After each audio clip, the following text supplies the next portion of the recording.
बेहतरीन रोजगार के लिए रवां साल कितने नौजवानों ने पाकिस्तान छोड़ा, तादाद सामने आ गई।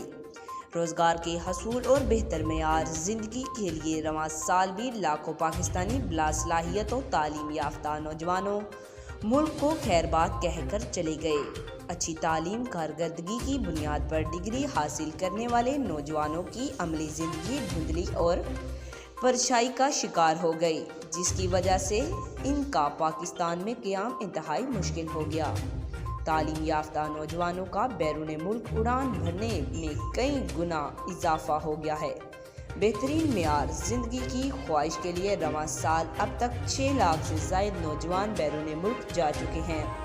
इन अफराद में 6,351 इंजीनियर, 2,580 डॉक्टर्स और 1,194 उस्तातिज़ा शामिल हैं।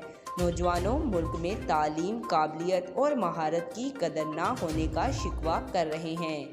आज तक के लिए इतना ही। मज़ीद ऐसी मालूमाती वीडियो देखने के लिए हमारे चैनल को सब्सक्राइब करें।